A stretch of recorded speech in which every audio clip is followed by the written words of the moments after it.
MP election ಅಲ್ಲಿ ಭಾರತೀಯ Janata party ಚಿಹ್ನೆಗೆ ನೀವೇನು ವೋಟ್ ಹಾಕ್ತಾ ಬಂದಿದ್ರಿ ಅದಕ್ಕೆ ಇವತ್ತು ಪ್ರತಿಫಲವಾಗಿ ನನ್ನನ್ನ ಲೋಕಸಭಾ ಸದಸ್ಯರನ್ನಾಗಿ ಮಾಡಿ ಕೋಲಾರ ಲೋಕಸಭಾ ಕ್ಷೇತ್ರದಲ್ಲಿ ಅಭ್ಯರ್ಥಿ ಗೆಲ್ಲಿಸುವ ಮೂಲಕ ಮುಖ್ಯಮಂತ್ರಿ ಸಿದ್ದರಾಮಯ್ಯಗೆ ತಕ್ಕ ಉತ್ತರ ನೀಡಬೇಕು ಎಂದು ಸಂಸದ ಮುನಿಸ್ವಾಮಿ ಅವರು ತಿಳಿಸಿದ್ದಾರೆ.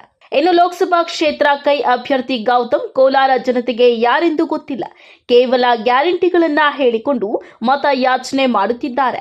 ಆದರೆ ಎಲ್ಲ ಸುಳ್ಳು ಹೇಳುತ್ತಿದ್ದಾರೆ. ಗೃಹಲಕ್ಷ್ಮಿ ಯೋಜನೆಯಿಂದ ಅತ್ತೆ ಸೊಸೆಗೆ ಜಗಳ ತಂದು ಬಿಟ್ಟಿದ್ದಾರೆ. ಕೇವಲ 100ಕ್ಕೆ 20ರಷ್ಟು ಮಾತ್ರ ಅವರ ಕಾರ್ಯಕರ್ತರಿಗೆ ದುಡ್ಡು ಕೊಟ್ಟು ಗ್ಯಾರಂಟಿಗಳ ಬಗ್ಗೆ ಹೇಳಿಕೊಳ್ಳುತ್ತಿದ್ದಾರೆ. ನಾವು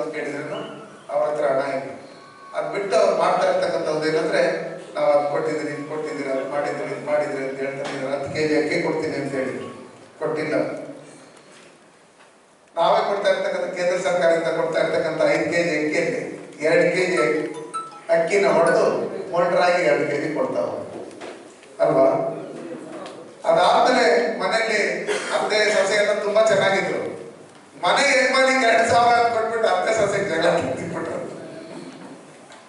ನಗರದ ಹೊರವಲಯದ ಜಿಕೆ ಭವನದಲ್ಲಿ ಇಂದು ಸಮನ್ವಯ ಸಮಾವೇಶ ಹಮ್ಮಿಕೊಂಡಿದ್ದು, ಸಂಸದ ಎಸ್ ಮುನಿಸ್ವಾಮಿ, ಮಾಜಿ ಶಾಸಕ ಜಿಕೆ ಕೃಷ್ಣಾರೆಡ್ಡಿ, ಶಿಡ್ಲಘಟ್ಟ ಕ್ಷೇತ್ರದ ಬಿಜೆಪಿ ಮುಖಂಡ ಸಿಕಲ್ ರಾಮಚಂದ್ರ ಗೌಡ, ಚಿಂತಾಮಣಿ ಕ್ಷೇತ್ರದ ಬಿಜೆಪಿ ಮುಖಂಡ ದೇವನಹಳ್ಳಿ ಗೋಪಿ, ಸತ್ಯನಾರಾಯಣ, ಮಹೇಶ್ ಸೇರಿದಂತೆ ಮೈತ್ರಿ ಪಕ್ಷಗಳ ಮುಖಂಡರು, ಕಾರ್ಯಕರ್ತರು ಭಾಗಿಯಾಗಿ ಕಾಂಗ್ರೆಸ್ ಸರ್ಕಾರದ ವೈಫಲ್ಯಗಳನ್ನು ಪ್ರಸ್ತಾಪ ಮಾಡಿದ್ದಾರೆ.